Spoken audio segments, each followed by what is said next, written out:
On Your Side Tonight continues now. Good evening, and thank you so much for staying with us here at 7:30. I'm John Carter. Jamie Ball has the night off. All right, here's a question for you. Why do we do things? More specifically, why do we do things that are challenging? And that could be anything. It could be from trying to learn how to play a guitar, or learning to paint, or a new language. It could be learning a new sport like golf or tennis or running a marathon. Well, what about climbing a mountain? But not just any mountain. How about the highest single freestanding mountain above sea level in the world? Well, that's exactly what a Charlotte man is going to be doing later this month. He's going to be leaving for Tanzania and Mount Kilimanjaro. And when he makes the climb, it won't be his first time, or his second, or his third, or 10th, or 20th. It's going to be a milestone climb for Macon Dunnagan, and I just had to ask him why. Well, it's a story all new at 7:30 for On Your Side Tonight.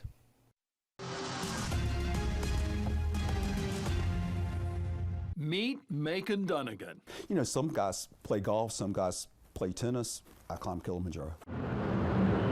It was 1999, and Macon was working for American Airlines and won a company contest.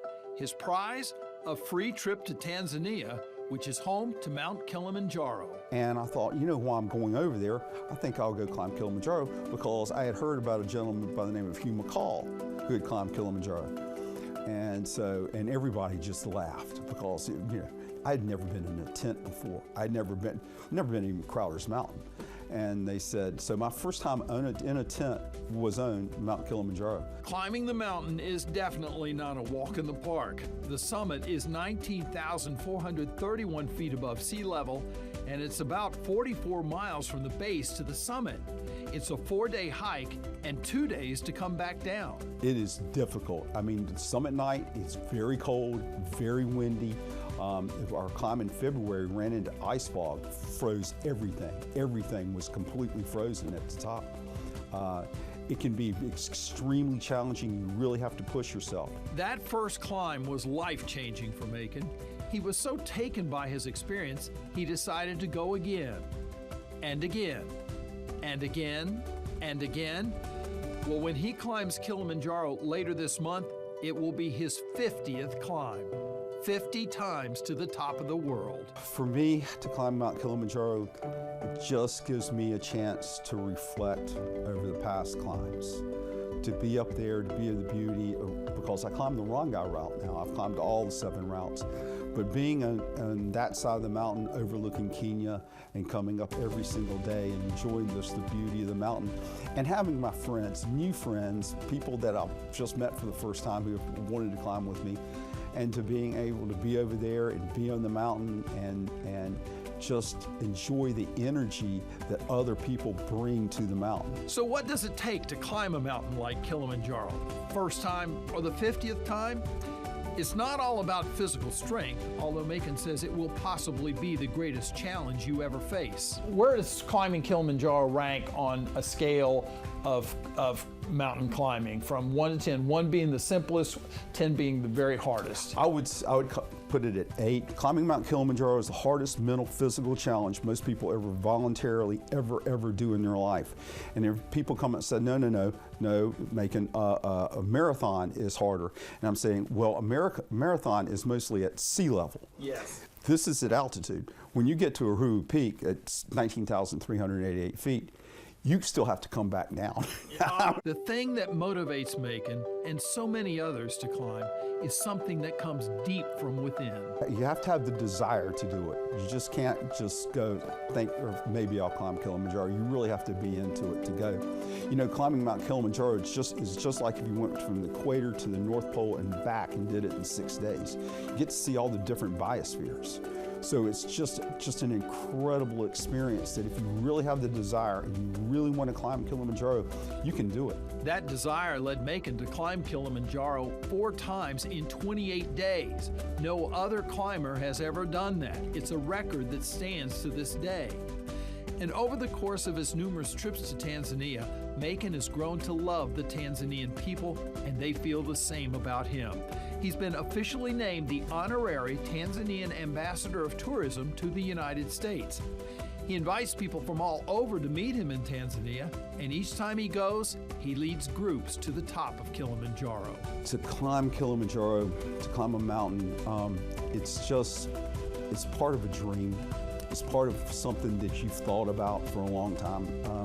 It becomes like we talked about, a passion. And you get there and you get on the mountain and you take that first step on the mountain, and it just kind of like, I'm here. I'm on the mountain, I'm doing it, I'm walking it. I've been planning this thing for a couple of years now. A lot of these people plan.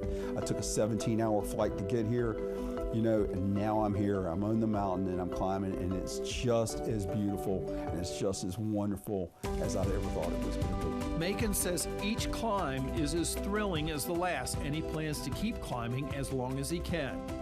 He says there's something about Kilimanjaro that just keeps calling him back.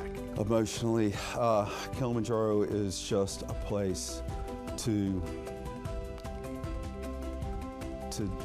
just decompress. It's just a quiet place on the mountain. You have your own tent. You're not sharing a tent with anybody. You can sit there and read.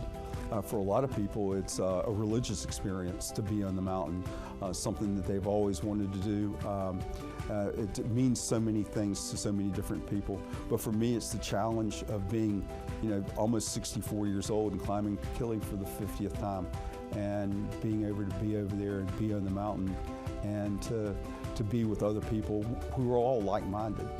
And that's the emotional part is just like being there, being on it, being with all the beauty and all these great people, all these other Tanzanians that are there with you.